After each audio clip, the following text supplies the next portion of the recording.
আসসালামু আলাইকুম বন্ধুরা, আজকে আমি রান্না করব গোয়াল মাছের ঝোল। তার জন্য আমি এখানে 5-6 টুকরা গোয়াল মাছ নিয়েছি। এখানে আমি নিয়েছি পেঁয়াজ ব্লেন্ড করা, তার মধ্যে মশলাগুলো দিয়ে দেব।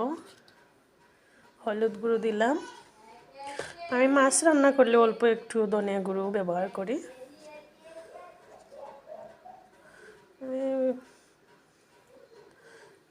মরিচের গুঁড়োটা দিয়ে দিলাম।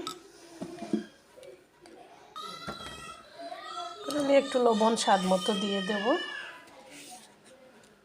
লবণটুকু দিলাম। মশলাটা ভালো করে মিক্স করে নিচ্ছি।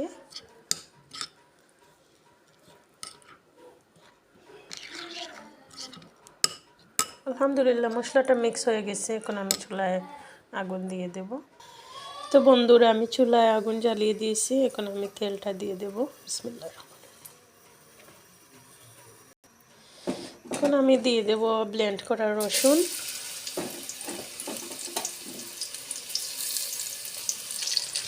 আমি 2টা রসুন এভাবে কেটে আস্ত রেখেছি।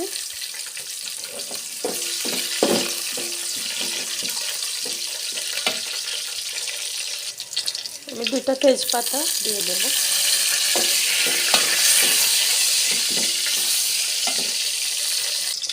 এখন আমি মিক্স করা মশলাটা দিয়ে দিচ্ছি।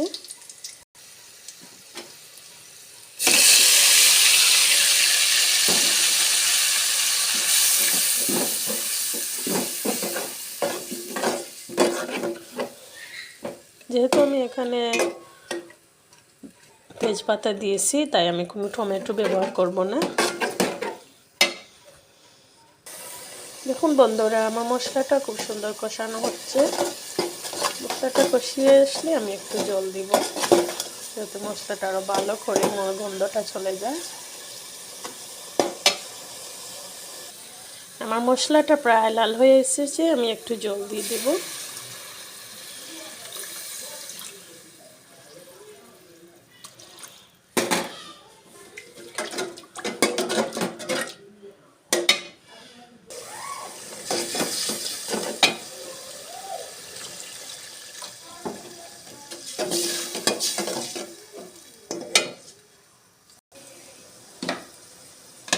আমি মাছটাকে দিয়ে দিচ্ছি। বন্ধুরা, আমি মাছটা ফ্রাই করিনি, কারণ আমার মা ফ্রাই মাছটা পছন্দ করেন না, সেই জন্য।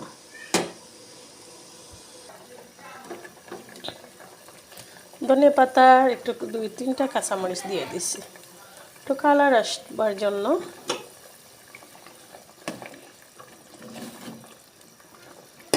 আমি মধ্যেখানে একটু আদা বাটা দিয়ে দিয়েছিলাম, কারণ আদা বাটা দিলে মাছটা আর ভাঙার কোনো ভয় থাকে না। কালারটা আসার পরে আমি আপনাদেরকে দেখিয়ে দিচ্ছি। দেখুন বন্ধুরা, আলহামদুলিল্লাহ আমার রান্নাটা হয়ে গেছে।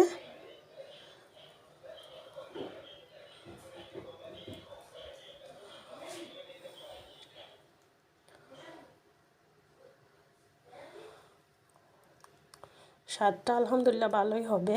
একদম সিম্পল ওয়েতে, সিম্পল মশলা দিয়ে রান্নাটা করেছি। আপনারা ট্রাই করতে পারেন।